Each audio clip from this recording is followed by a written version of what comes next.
Pues nada, Vicente, lo primero, muchas gracias por el tiempo y por la entrevista. A mí me suele gustar empezar las entrevistas preguntando, pues, cuéntanos un poco quién eres y a qué te dedicas, Vicente. Muy buenas, Carlos. Muchas gracias por tu tiempo, por esta entrevista. Y empiezo, pues soy un malagueño, siempre me he considerado una persona apasionada de la tecnología y por ello estudié una carrera tecnológica, ¿vale? Estudié ingeniería de telecomunicación. Eran finales del año 2012, entonces tuve que irme a Madrid porque las oportunidades laborales en el sur en Andalucía no eran las actuales, ¿vale? Que tampoco es que Vale, estemos ahora para, para pegar tiros, pero bueno, han mejorado, ¿vale?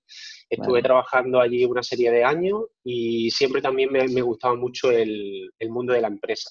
Allí me formé, estuve haciendo un MBA y entonces se dieron una serie de circunstancias que me permitieron fundar la startup en la que actualmente estoy trabajando y esa es un poco mi historia. Genial. Y cuéntanos cómo nace tu empresa, cómo nace Jitki. Vale, pues JetKey nace mayormente de una necesidad que estábamos viendo en el mercado y era que, dado el auge de plataformas como Airbnb, Booking y demás, había una serie de viviendas que no habían salido como viviendas con alquiler vacacional porque no había unas plataformas tan potentes como esta que canalizaran esa oferta. Entonces, hubo muchos propietarios que decidieron ofertar estas viviendas que tradicionalmente estaban como larga temporada, para corta estancia. Entonces, obviamente, muchos de ellos no disponían del tiempo necesario para gestionarla.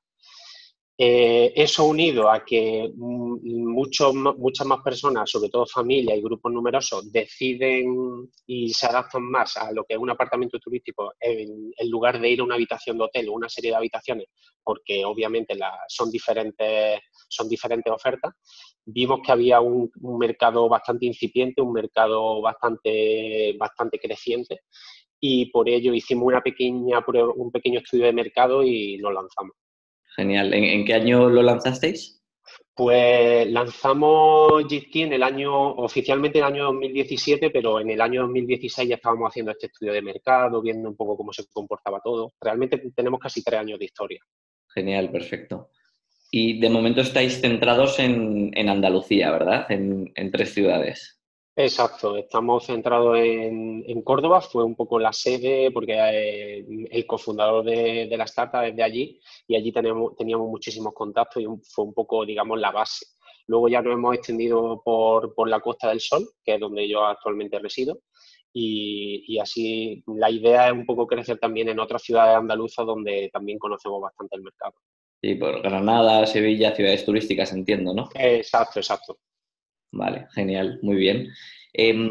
Y por ir entrando ya en materia, yo creo que tú como ya lo manejas, pues lo tienes totalmente claro, pero explícanos un poco cuál es la diferencia entre vivienda con fines turísticos, que es generalmente lo que un particular va a conseguir si consigue esa licencia, si pide esa licencia y la pone en alquiler turístico. ¿Cuál es la diferencia entre eso, vivienda con fin turístico, creo que se llama, y el Ujú. apartamento turístico? Que yo creo que hay confusión y la gente no lo tiene claro. Vale, básicamente es verdad que los términos son bastante ambiguos, ¿vale? Y te hablo también desde la comunidad donde opera Jitki, ¿vale? Que es Andalucía, porque a nivel de legislación y todo eso, cada comunidad legisla, ¿vale? O Vale. sea, no existe un decreto a nivel nacional, sino que es cada comunidad. Entonces, en Andalucía, que es donde nosotros operamos, la diferencia entre una vivienda con fin turístico y un apartamento turístico, básicamente, digamos, sería que, por ejemplo, un bloque de edificio donde tengas, por ejemplo, más de un mismo titular tenga más de dos apartamentos, no podría acogerse a ser una vivienda turística, porque este decreto de Andalucía, digamos, no lo permite, ¿vale? O sea, Vale, un titular solo puede tener dos viviendas con fines turísticas en un radio de 1 kilómetro, ¿vale? vale. Entonces, eso básicamente es la diferencia entre uno y otro. Luego, las obligaciones de uno y otro son totalmente diferentes, así como temas de IVA, temas de recepción de llamadas. es más ventajoso, entiendo, la vivienda con fin turístico, ¿no? Porque no obliga a tener un recepcionista y no obliga a presentar IVA, ¿no? Exacto. Básicamente, el apartamento turístico obliga a que haya una recepción de llamadas 24 horas. No obliga a que haya un recepcionista 24 Ah, horas, pero vale. sí tiene que haber una recepción de llamadas 24 horas. En las viviendas con fines turísticos no está abierto, ¿vale? Puedes tenerlo o no tenerlo, pero no te obliga. Así como en el tema del IVA, también en un apartamento turístico está obligado a hacer una actividad sujeta a IVA, mientras que una vivienda con fin turístico no lo está, ¿vale? Vale, perfecto. Sí, aquí un poco la diferencia es, pues el apartamento turístico, la legislación lo pone como algo ya más organizado, como una actividad como tal, como un negocio, y que por tanto tiene que tener pues más cosas, ¿no? Eh, Exacto. vale, y la vivienda de uso turístico es pues a un particular que decide pues ponerlo en alquiler, ya sea con un intermediario o directamente, ¿no? Exacto, básicamente serían esas, pero también, o sea, si te metes más en materia, hay una serie de requisitos tipo que los pasillos tengan no sé cuántos metros, que en un apartamento turístico tienes que cumplirlo, mientras que en una vivienda con fin turístico no. O sea, son muchas más cosas, pero a nivel jurídico, las más importantes que un propietario tiene que tener en cuenta a la hora de tener su vivienda con fin turístico como apartamento turístico son esas. Vale, perfecto. Y desde el punto de vista de un inversor, cuando dice, vale, pues veo que puede ser interesante comprar una vivienda para luego alquilarla en esta modalidad, ¿qué características tiene que tener, según la legislación, esa vivienda de uso turístico? Yo sé que, por ejemplo, en Aragón, pues te exige pues que las habitaciones tengan unos metros cuadrados mínimos, que el baño tenga X metros, etcétera. No sé un poco Exacto. cómo es en Andalucía, pero yo entiendo que el reglamento, aunque depende de cada comunidad, es bastante similar en todas. Poco Así es, o sea, cumplir.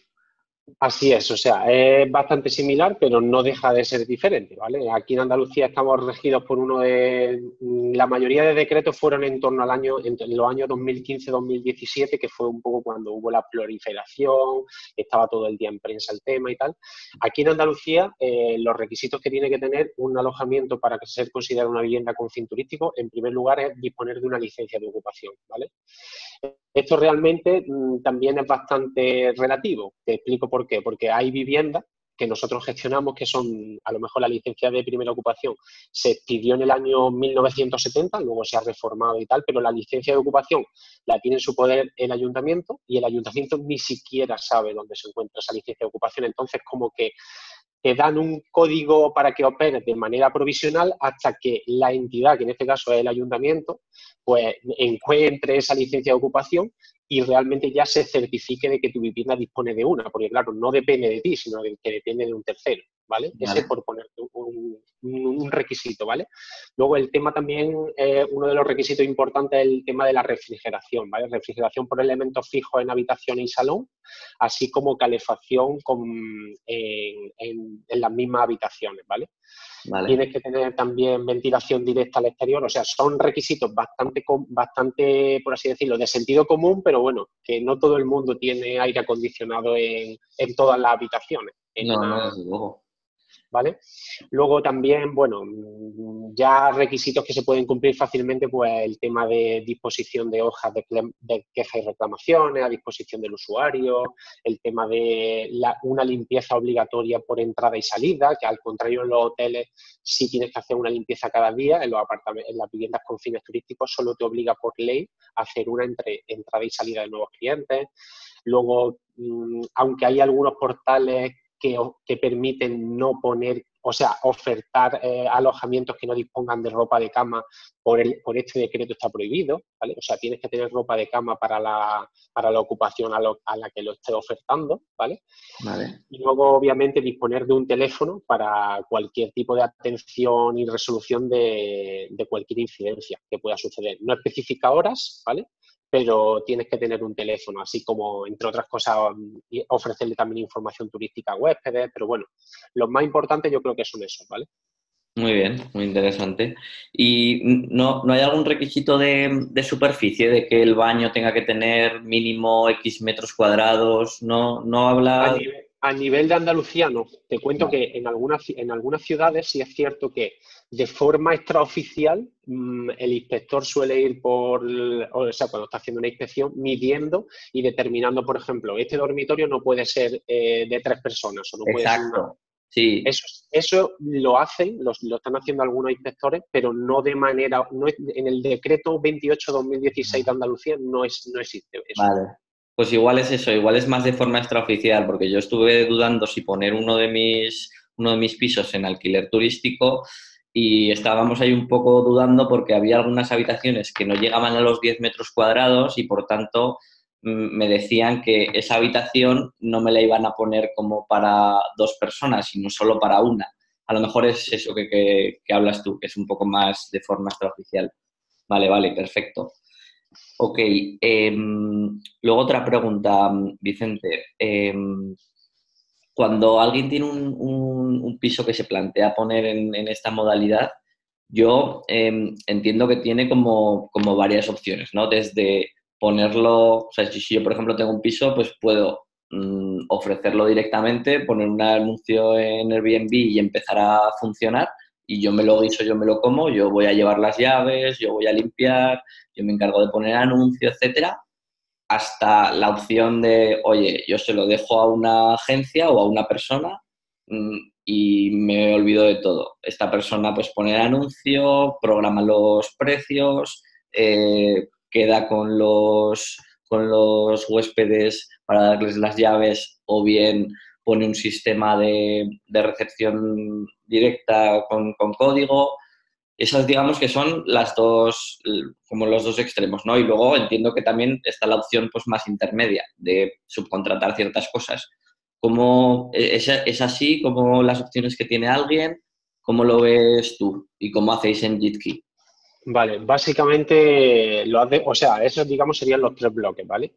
En primer lugar, o sea, delegarlo todo, hacer una gestión total por parte de un tercero, en este caso sería Jitki, que se ocuparía o sea, el propietario, por así decirlo, se olvida de todo, ¿vale? Se olvida de todo, al final, a mes vencido, se le hace el ingreso tras realizar el descuento de comisiones y todo eso. Esa sería, digamos, la modalidad más cómoda para, obviamente, el cliente y la más costosa, claro. Vale. Luego habría una modalidad intermedia que es la que tú comentas como una ayuda parcial, o sea, le delego a la empresa o a una persona algunos servicios, ¿vale? Nosotros en JITKI tenemos una serie de planes intermedios, ¿vale? Que serían el plan básico, por así decirlo, que lo que incluye básicamente es todo el tema de revenue management, porque claro, tienes que en diferentes portales poner un precio que sea acorde a la demanda, a la oferta, a la ciudad, a la ubicación, o sea, no es una tarea sencilla, ¿vale? Y es algo que es muy dinámico, o sea, el precio hoy no será el mismo para un mismo apartamento y el mismo día no será el mismo que dentro de 2 días, porque quizá la oferta sube, hay un concierto o un evento importante en la ciudad y la demanda se dispara. Entonces, ese, digamos, sería el servicio que más se suele subcontratar, ¿vale? El tema del revenue, ¿vale? Una Y pregunta al hilo de esto, perdona que te corte, Vicente. Una pregunta al hilo de esto del revenue management que me parece muy interesante, ¿no? El gestionar cuál es el precio óptimo. La primera pregunta es, ¿esta herramienta de gestión en las distintas plataformas, también cuando se ha reservado en una plataforma lo bloquea en el resto? O sea, imagínate que si se reserva en Airbnb, se bloquea de Booking, por ejemplo, ¿no? exacto, exacto, exacto. Eso es Vale, fundamental, porque claro, obviamente te entra una reserva. Hay gestores que son muy tradicionales y lo van haciendo un poco, digamos, le entra una reserva en Booking y lo cierran, por así decirlo, la disponibilidad ya, en otros portales. Pero eso ya, digamos, eso ya es del siglo pasado. vale. Entonces, ya automáticamente entra la reserva a un channel manager, ¿vale? Un programa que centraliza todas las reservas y automáticamente manda una orden de cierre a todas las demás. Vale, y una pregunta, entonces en este plan basic que dices que tenéis, en realidad ahí no estáis atados a las ciudades donde operáis físicamente, ¿no? Realmente podéis gestionar de cualquier sitio. Exacto, así es. O sea, ese digamos, una fortaleza y que es muy escalable este tipo de plan por eso, porque claro, el algoritmo lo puedes escalar de manera sencilla, porque claro, las herramientas que tienes para calcular la ocupación te da igual que sea en Córdoba, que sea en Madrid, que sea en Zaragoza. Tú Vale. básicamente tienes un área, ¿vale? Que sería el área central de la ciudad, de donde tienes tu apartamento, las zonas colindantes, y ves la ocupación, la oferta, la demanda y todo eso, y esos son datos que con web scraping se pueden obtener tanto de Booking como de Airbnb. Vale, muy bien. ¿Vale? Ese, digamos, estábamos por retomar un poco el Sí, hilo de la pregunta.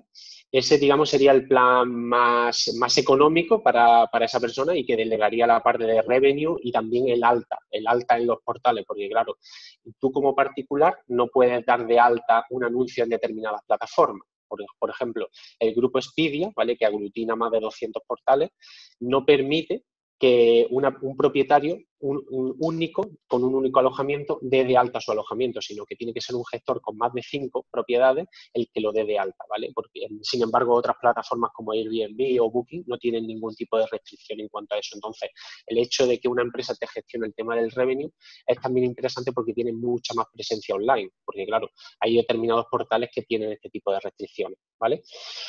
Ese, digamos, sería el, también, nosotros también, hay algunos propietarios que tienen problemas con los idiomas o que quieren un poco olvidarse de las comunicaciones con los huéspedes y también nos las delegan a nosotros. Ese sería como otro plan intermedio que le llamamos el plan pro, ¿vale? No llega a ser el tema de limpieza y lavandería, sí que se ocuparía el propietario, pero también en este plan pro, ya aparte de olvidarse del tema del revenue, también se olvida de la comunicación con huéspedes, ¿vale? vale. Pero, ¿y de la entrega de llaves? La entrega de llaves depende. Nosotros contamos con un sistema, que es un sistema de apertura inteligente, que en este plan Pro, en determinadas circunstancias, en determinadas ciudades, sí que tenemos instaladores y personal, digamos, que puede instalarlo en las viviendas y también nos ocupamos de realizar esta entrada, estos check-in, ¿vale? Muy bien, muy ¿Vale? interesante. Eso sería el plan, hemos comentado el plan Premium, el plan Pro y el plan Basic, ¿vale? Y luego está, pues, lo que tú comentabas, que el propietario se ocupe de todo. Pero lo que suele suceder aquí, lo que suele suceder en la gran mayoría de situaciones es que el propietario comienza y se ve abrumado. ¿Por qué? Porque tiene que dar de alta el anuncio en diferentes portales. Puede tener el problema que hablábamos anteriormente de los overbooking, de que le llegue una reserva a una determinada hora, se le olvide cerrarlo y tenga un overbooking. Y tratar con un overbooking muchas veces no es nada agradable, ¿vale? Y la plataforma siempre le da la razón al cliente porque realmente la tiene. O sea, si si el cliente ha tenido un problema con un overbooking, tú no tienes como gestor tienes que resolverlo tú. No, el cliente no tiene ninguna culpa, ¿vale? Así como, por ejemplo, la gestión de comentarios en plataformas, comunicaciones con huéspedes, el tema de facturación a huéspedes, entrega de llaves. O sea, son muchísimos servicios que tiene que entrar a gestionar él mismo cuando muchos de ellos no tienen ninguna idea sobre este mercado. Sí, totalmente. Yo tengo bueno, mi familia tenemos un apartamento en la montaña, en el Pirineo, que lo tenemos pues en esta modalidad de turístico y nos lo gestiona todo bueno, una empresa, una señora, ¿no? Y si no, para nosotros sería inviable. Y un poco en esta modalidad de alguien que diga, mira, yo quiero invertir y que alguien se encargue de todo y tener una rentabilidad. Ahí que ahora hablaremos un poco más de ingresos y tal, pero de momento vamos a ver si me puedes decir qué coste tiene en porcentaje el delegar totalmente, ¿no? O cuánto se suele cobrar en el sector por hacer esto y también cuánto cobran las plataformas, porque entiendo que por un lado está lo que cobre ese intermediario por encargarse de todo y luego lo que cobre la plataforma por subirle el anuncio allí. Claro, digamos, en términos de plataformas, está establecido una regla no escrita. Básicamente, muchas empresas que son de diferentes, forman del mismo grupo empresarial, entonces las comisiones se las cocinan ellos mismos y las ponen a lo mismo. Entonces, la comisión estándar, por así decirlo, sería del 15%, ¿vale? El 15% es lo que una plataforma suele cobrar, aunque en determinadas circunstancias puede ser incluso más, ¿vale? Vale, Tanto Airbnb ya está en el 14%, Booking y Expedia están en el 15%, ¿vale? vale, Ese sería el tema de plataformas y luego en términos de gestión, lo que suele conllevar este servicio, suele ser todo en términos también de porcentaje sobre las reservas, ¿vale? También. vale, La gestión premium, el pack completo, suele estar en el sector desde un 19 a un 25%. Depende de muchas situaciones. O sea, cada gestor un poco establece los servicios como lo hace y cómo establece todo, pero suele estar ahí, ¿vale? Ese sería el plan vale. completo. O sea, ahí estaríamos más o menos en un 20% lo que cobra el gestor y un Exacto, 15% de la plataforma, en un 35% es lo que se llevarían. exacto, Vale, exacto. Y eso sería el plan completo. Luego otros tipos de planes, por ejemplo, lo que hablábamos anteriormente, el plan Pro está en un 12% que lo ofrecemos nosotros y el plan Basic está en un 6%, ¿vale? vale. ¿Y la delegación completa, qué incluye? O sea, ese 20%, ¿qué es lo que nos incluye? Incluye entiendo que la limpieza, el llevar las llaves o el coste que vosotros tenéis de instalar esa apertura automática, incluye pues toda la comunicación con el cliente, ¿no? Incluye todo. Te cuento. El plan Premium incluye, digamos, lo que es la gestión, o sea, gestión del equipo de limpieza, gestión de checking, o sea, todo lo que hemos estado hablando de todos los servicios, pero el tema de la limpieza es repercutido a los huéspedes, digamos, como una tasa adicional. Entonces, digamos, cuando tú ofertas un apartamento en una plataforma de reserva, siempre especifica un coste por estancia y un coste por limpieza. Vale, Este coste por limpieza, digamos, va dedicado a sufragar los gastos del equipo de limpieza, ¿vale? vale, vale. Entonces, digamos, adicionalmente a ese coste premium, pues estaría el coste de limpieza. Por eso te comentaba que hay un rango bastante amplio, del 19 hacia arriba, porque hay gestores que incluso llegan a cobrar un 25, un 30%, pero incluyen ese coste de limpieza.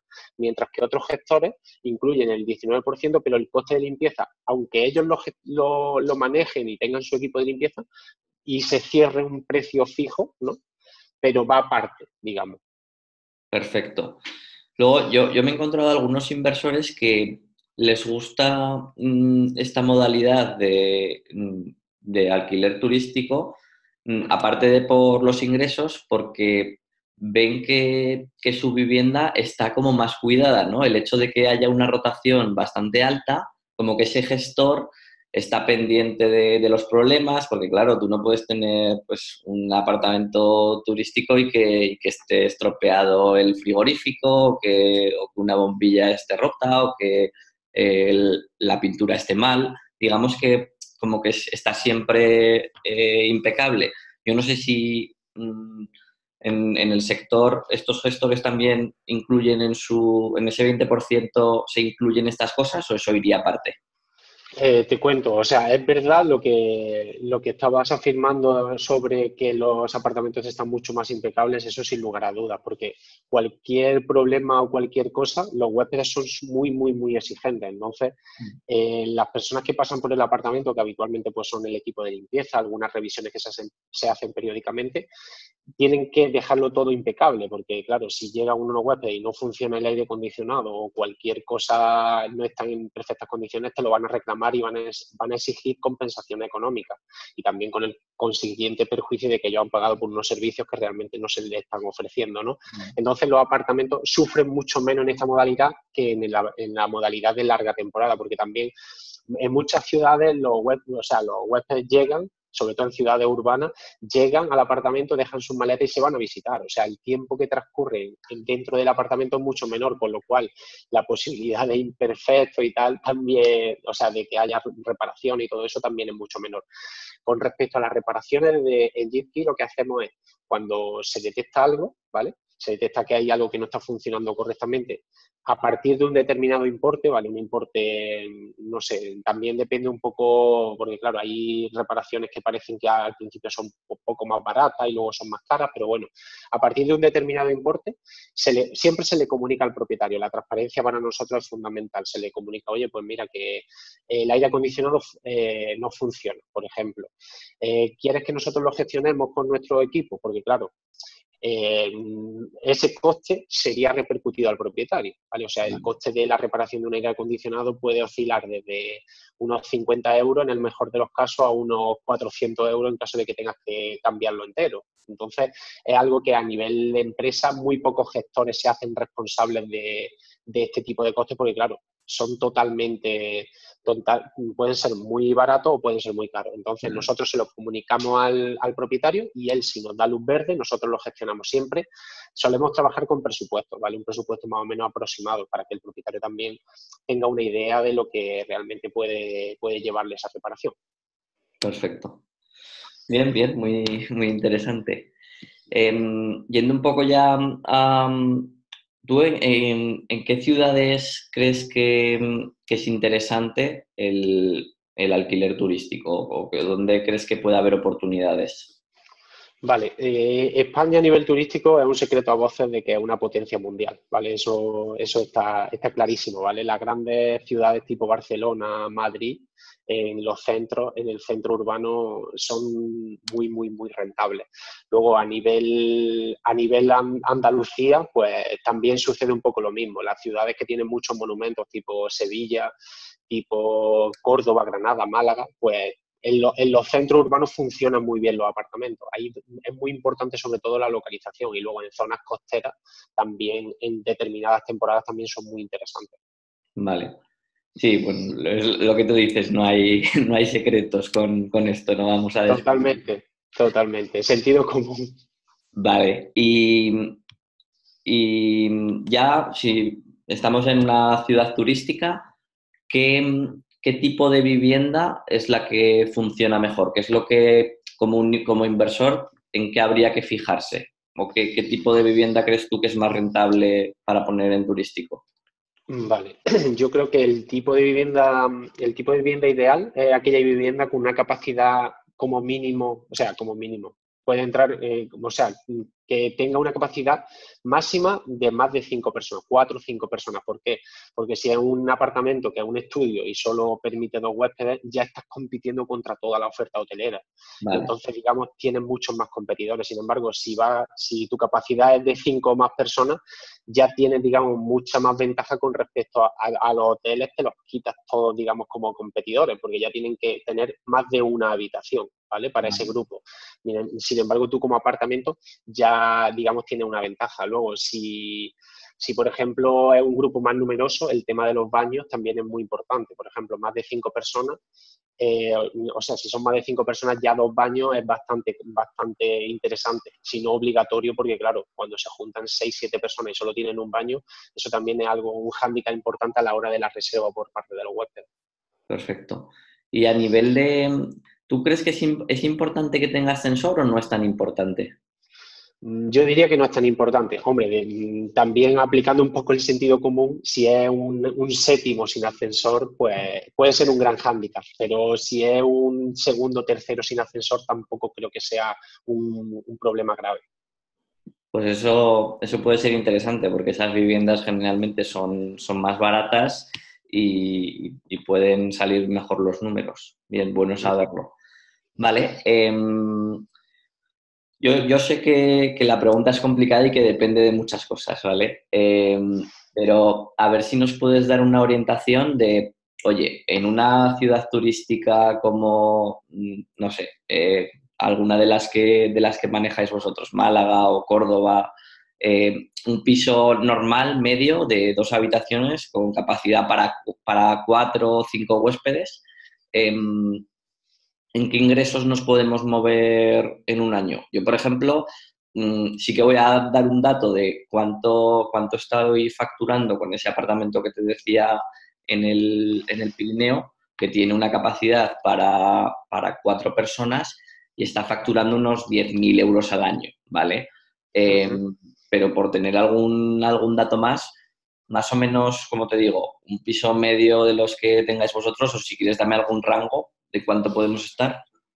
Vale, a ver, básicamente es lo que tú comentas, es una pregunta muy, muy abierta porque depende de tantos factores tipo la ciudad, ubicación, calidad del apartamento, también posicionamiento en Internet, porque claro, no es lo mismo un apartamento que se abre hoy, siendo el mismo apartamento y el mismo espacio, que un apartamento que tiene una antigüedad de 3 años, 4 años, o sea, los números no tienen nada que ver, o sea, es Vale. súper, súper importante también, así como la gestión que se haya hecho de esos comentarios, o sea, son muchísimos factores, pero bueno, por irnos un poco, por mojarnos un poco, por así decirlo, e irnos a un apartamento estándar, por ejemplo, en Córdoba, que es una ciudad así un poco tipo las grandes ciudades tipo Madrid, Barcelona, porque tienen un centro urbano que hay que ver, porque la parte de la Costa del Sol o los apartamentos de playa son totalmente diferentes, porque Vale. funcionan muy bien en Más una. estacional.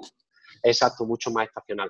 Entonces, un apartamento, por ejemplo, de 2 habitaciones, de 5 personas o así, podríamos estar en ingresos brutos hablando unos 18, 20 mil euros. En nuestra experiencia se puede sacar. Se puede sacar 18, 20 mil euros, se puede sacar. Hay algunos que obviamente no llegan a 18, que a lo mejor estamos hablando de 16, y otros que pueden llegar a 20, ¿sabes? Pero vamos, en torno a esos valores, claro que ahí ahora tenemos que hablar temas de comisiones, temas de gastos, porque obviamente, ¿vale? No, no, como dices, eso es ingreso bruto que lo hay que descontar la comisión del gestor, la comisión de las plataformas, los gastos, que evidentemente pues hay gastos de electricidad, de agua, de reparaciones, los impuestos, evidentemente. Vale, y más o menos para esas cifras que nos has dado, ¿en qué ingreso medio por noche y qué ocupación en porcentaje eh, calculas? Vale, aquí antes teníamos una serie de parámetros, ahora tenemos todavía más. ¿Vale? Y te explico por qué. Porque tenemos, por ejemplo, el tema de la temporada. Por ejemplo, en Madrid, en la feria, en mayo, por ejemplo, en Madrid con la feria, pues la demanda crece de una manera brutal, igual que en Córdoba el tema de la feria, o en Málaga en agosto, que también es la feria. Entonces, es muy complicado decir en la ocupación en un determinado mes, porque claro, hay meses que, por ejemplo, en enero no se mueve nada. Pero bueno, por ceñirnos a un año, ¿vale? Por así decirlo, Una media. una media, por ejemplo, en términos de precios, ahí sí que no, o sea, es imposible, porque claro, tiene sábados que se vende a un precio que puede ser 5 veces el precio de un día entre semana, por así Vale. decirlo, ¿vale? Entonces, en términos de ocupación sí que suele oscilar. En temporada alta puede estar en un 80-90%, eso sería un rango bueno, o sea, Vale. es coherente, mientras que en una temporada baja sería bastante normal estar entre un 40 y un 60%, ¿vale? En temporada baja. Luego, temas de precio, ya te digo, ahí es que no me. O sea, Vale, es vale. totalmente variable, ahí no te puedo decir. Perfecto. No, muy bien, yo creo que te has mojado bastante y te lo agradezco, que mucha gente se acaba escurriendo de estas preguntas y es donde está la chicha. Vale. A ver, te quería comentar, bueno, sí, un poco comentar contigo. Hablábamos antes un poco de la fiscalidad del alquiler turístico.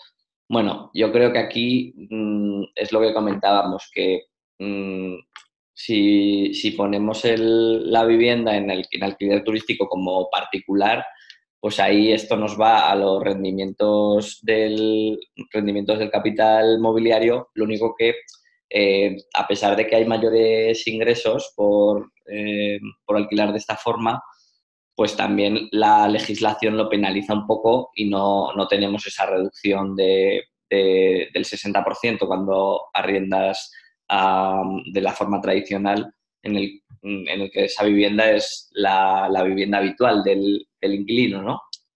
Exacto, exacto. Básicamente sería la única diferencia. O sea, tiene el tema de la reducción para larga temporada, no la tiene en alquiler vacacional, pero computan por lo mismo, ¿vale? O sea, ya lo que sí va totalmente diferente es lo que hablábamos antes de los apartamentos turísticos. Eso sí que va Vale, por otra tipología, pero las viviendas con fines turísticas son similares, salvo que no tienen las típicas bonificaciones que tienen vale. el tipo de Sí. alojamiento. Y ahí es un poco el mismo planteamiento. Lo que se declara es el beneficio. O sea, cogemos los ingresos, le restamos todos los gastos, porque ahí te quería preguntar, en el caso del gestor, eh, digamos que vosotros recaudáis el dinero de los huéspedes y a final de mes liquidáis al propietario, ¿no? Así es. Habitualmente lo hacemos solo con los planes premium, Vale, porque claro, en los planes premium es donde nosotros tenemos que hacer frente pues, al equipo de limpieza, tenemos que liquidarle, ¿vale? vale. Mientras que en los planes básicos simplemente emitimos una factura que se hace a mes vencido también con la comisión correspondiente digamos, solamente se emite una remesa bancaria y listo, mientras que en la otra modalidad se recauda todo durante el mes y luego se descuentan las comisiones que sean las correspondientes y se liquida al propietario. Perfecto. Y entiendo que las plataformas Booking, Airbnb hacen un poco lo mismo, ¿no? Cobran todo del cliente original, liquidan con el propietario y se quedan una parte que es su comisión y para justificar esa comisión nos facturan, ¿no? Exacto, efectivamente. Hay plataformas tipo Booking que lo que hace, bueno, realmente Airbnb sí que obliga a la gestión del cobro por su parte. O sea, Airbnb tiene que cobrar, se ocupa del cobro siempre, ¿vale? Airbnb. Y luego te liquida. Suele liquidar en torno a 2 o 3 días después del día de check-in. Booking tiene como este viene de un mundo totalmente diferente, que es del mundo hotelero, Booking, Mm. tiene la modalidad tanto de que el hotel o alojamiento gestione los cobros, ¿vale? Como la modalidad de que gestione los cobros Booking, ¿vale? Vale. Digamos, sería la diferencia, pero vamos, en Booking recauda todo, se coge su comisión y liquida al propietario. Perfecto, muy bien. Y una pregunta, a ver si sabe responder, si no, no pasa nada. Ahora que hay tanto movimiento en prensa con este tema de las viviendas de uso turístico, etcétera, ¿hacia dónde ves tú que va la legislación? ¿Tú crees que va a penalizar a las viviendas de uso turístico o eres más de la idea de que no se pueden poner diques al mar y de que pues echa la ley, echa la trampa? A ver, obviamente, o sea, yo creo, bueno, lo que está sucediendo, yo creo que la tendencia se va a mantener un poco, más que nada también por las presiones externas de los lobbies hoteleros, porque yo soy de esa opinión de que muchas de las medidas que se están legislando es por la gran fuerza que tienen estos lobbies, ¿vale? Mm. Entonces, como ven que son una pequeña, o sea, que le están arañando un poco de mercado, pues tratan de ponerle trabas a los competidores, ¿vale? Entonces, lo que está sucediendo en otras comunidades, tipo por ejemplo en Canarias, es de que muchas de estas medidas que están tratando de aplicar, digamos, de restricciones, ¿vale? Porque son totalmente restrictivas, el Tribunal Supremo las está echando para atrás por temas de competencia, ¿vale? Porque o sea, no puedes competir contra ellos con este tipo de restricciones. O, por ejemplo, en Madrid también estaba que una de las condiciones era que tuviese una entrada diferente el apartamento a lo que es, digamos, el bloque, ¿vale? Total, o sea, son medidas totalmente, no son restrictivas, sino que son prohibitivas para los Sí, apartamentos turísticos. Entonces, yo creo que seguiremos un poco en esa idea fluja, tesitura. ¿no? Exacto, yo creo que será ahí un tira y afloja también porque las plataformas tipo Airbnb, la verdad que tienen también obviamente unos lobbies muy fuertes que se están posicionando también en Bruselas y tal, porque en Europa son también más de la opinión de que no haya ninguna restricción, por así decirlo, aunque hay otras ciudades europeas que también están legislando también contra este tipo de prácticas, ¿vale? Genial, muy bien, muy interesante. Has comentado en algún momento algo que a mí me parece clave y es el gestionar la reputación, ¿no? El tener buenos comentarios, porque pues, ya sabemos que hoy en día si algo bueno tiene Internet es que pues cualquiera está continuamente auditado y una mala crítica puede tumbar un negocio, ¿no? Entonces, ¿cómo se consigue gestionar bien esa reputación, que no te dejen malos comentarios y que los que te dejen evidentemente sean buenos? ¿Cómo se hace eso? Básicamente lo que hay que actuar es con sentido común, ¿vale? O sea, lo que hacemos desde GT es siempre ponernos en la piel del huésped, ¿vale? Porque ahí es verdad que hay algunos huéspedes que se salen un poco de la norma, pero el 80-90% son personas normales, ¿vale? Y Vale. los problemas que pueden tener ellos somos como los problemas que podamos tener nosotros. Entonces, si el hecho de, por ejemplo, si tienen una incidencia, ser ágiles, ser muy rápido en la respuesta, es lo que se suele demandar por parte de ellos. O sea, que la información que ellos requieren la tengan rápidamente. Por eso plataformas como Airbnb premian a aquellos gestores o a aquellos propietarios que responden en un rango de menos de una hora. ¿Vale? Porque entienden que en una hora ya te ha dado tiempo a poder responder a la pregunta que te estaba haciendo ese huésped. Entonces, es muy importante seguir las recomendaciones de este tipo de plataformas, ¿vale? No solo en el tema de comunicación y todo eso, sino también en el tema de cuando te hacen una review, tratar de responder con un tono amable, tratar de siempre ver como esa opinión como un feedback, ¿vale? Para tratar de mejorar para el futuro y siempre tratar de situarnos sobre todo en la piel del huésped. De hecho, es habitual que en estas fechas, por ejemplo, haya algún problema con el aire acondicionado, porque claro, son aparatos que suelen dar bastantes problemas. Sin embargo, la calefacción, por ejemplo, no suele dar ningún problema. Eso es lo más habitual del mundo.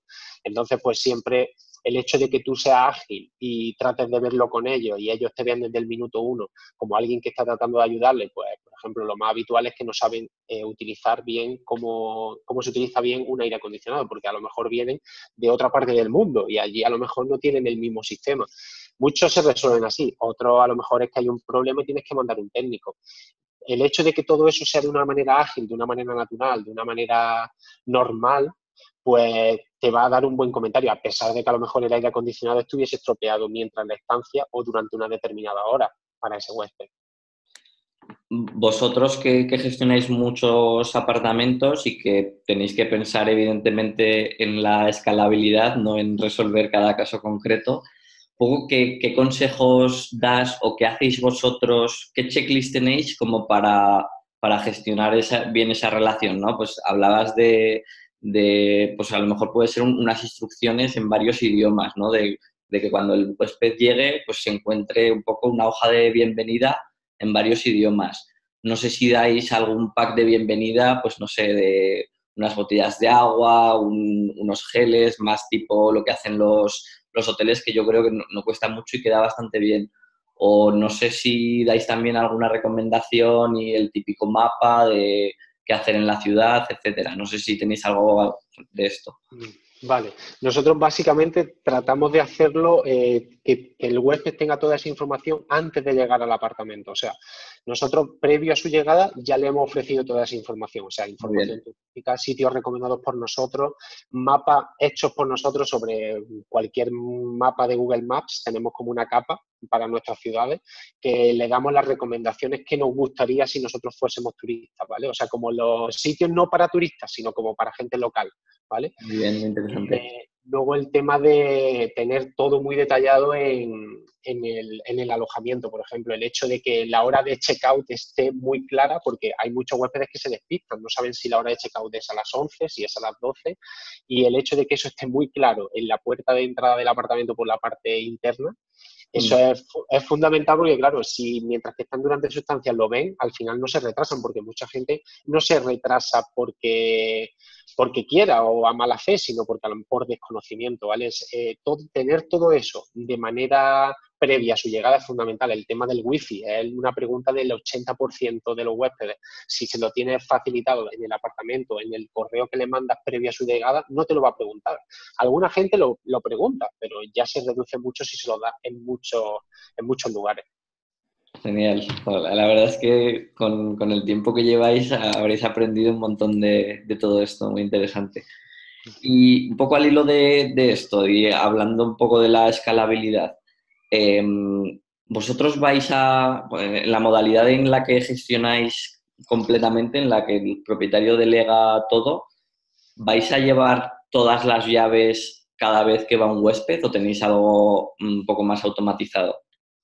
Nosotros tenemos el check-in automático, o sea, el huésped se descarga una aplicación, ¿vale? En su teléfono móvil y con esta aplicación puede abrir tanto la puerta del portal, porque la mayoría de apartamentos están dentro de un edificio, una comunidad de propietarios, abren la puerta del portal y la puerta de lo que es el apartamento en sí.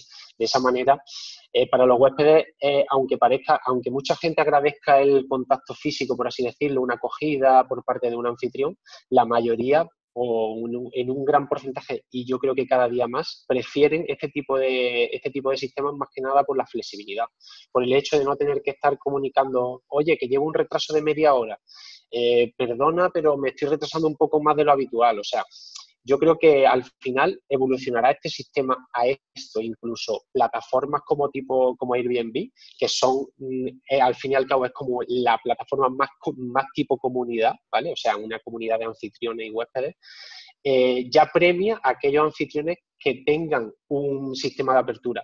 Más que nada porque es flexibilidad, porque claro, ¿quién va a hacer un check-in a las 2 3 de la mañana? O sea, Claro. muchas empresas lo suelen hacer, pero con un suplemento que paga el huésped de 30 euros. O sea, es totalmente inabordable.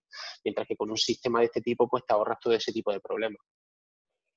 Muy bien, muy, muy interesante. Yo en su día lo estuve mirando por uno de los pisos que estuve dudando si poner en turístico y había como varias opciones luego dentro de estos sistemas automáticos, pues sí que había algunos que tenían como doble sistema. Uno abajo para entrar al portal había un sistema, porque eso sí que te tiene que habilitar algo la comunidad o cómo funciona esto. No tiene por qué. Hay algunos sistemas de este tipo que tú haces dentro de tu alojamiento, haces como una pequeña instalación que simula que una persona está pulsando el porterillo Vale. cuando le das a la aplicación y realmente no está haciendo un mal uso de ese sistema, sino que simplemente es como si alguien está accionando el botón. Y entonces cuando le da a abrir, acciona el botón este sistema y, Vale. y automáticamente se abre la puerta del edificio, ¿vale? Entendido. Vale. Y luego ya con el código entras al alojamiento como tal, ¿no? Exacto, exacto, exacto. En temas de apartamentos también hay una serie de sistemas diferentes. Hay algunos que son, se cambia la cerradura y con una tarjeta magnética tipo las que se pasan en los hoteles se abre, otros que no es necesario cambiar la cerradura. O sea, hay muchísimos sistemas, sobre todo en la puerta del apartamento, dependiendo de cada proveedor. Genial, sí, muy interesante. Yo lo estuve mirando en su día y me parece que me cobraban unos 300 euros por instalar todo. De todas formas, tú dices que cuando paséis a gestionar de forma completa, ¿no? Si el propietario se compromete a estar un año con vosotros, ese coste lo asumís vosotros, ¿no? Exacto, o sea, nosotros no tenemos ningún tipo de permanencia salvo en el caso de que sea un plan premium con apertura inteligente, que en ese caso sí que requerimos un año más que nada porque los gastos de instalación, los gastos de mantenimiento de los sistemas corren a cargo de JITKI. En ese caso sí que tenemos un año de antigüedad, pero luego en el caso de que el propietario decida irse o decida quitar el apartamento como turístico, ya no tendría ninguna penalización. Genial, muy bien.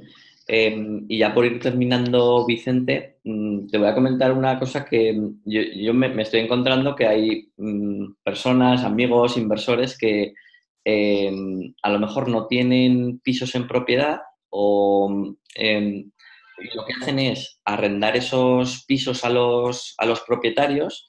em, Pidiéndoles que les permitan subarrendarlo como turístico, ¿no? Entonces, digamos, a lo mejor tienen 5 pisos, cada uno lo alquilan por 500 o 600 euros y a continuación los explotan como un apartamento, como una vivienda de uso turístico, ¿no?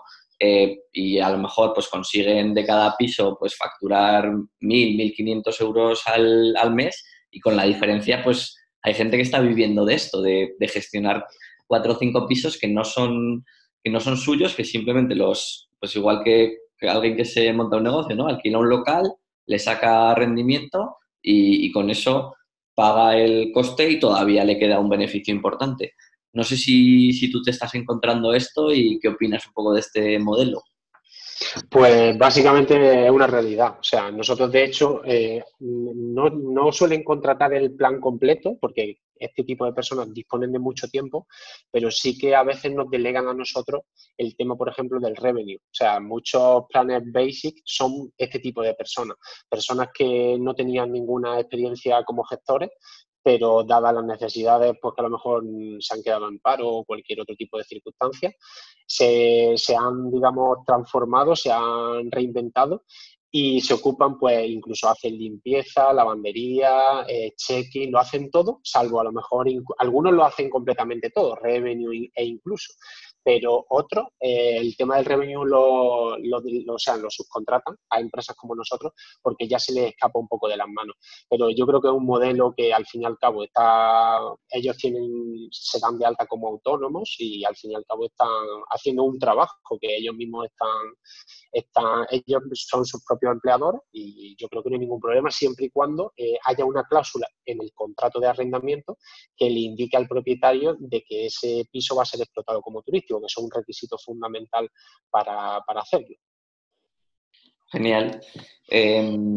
Pues nada, yo creo que hemos cubierto bastante bien todo el tema. Yo creo que está bastante claro. Así que nada, muchas gracias, Vicente, salvo que se te haya quedado algo en el tintero y quieras contarnos aparte, pues ya acabamos la entrevista. Muchas gracias a ti. Yo creo que ya le hemos dado hemos abarcado bastantes temas sobre el tema de los alojamientos turísticos y muchas gracias por la entrevista, Carlos. Genial, muchas gracias a ti. Vale.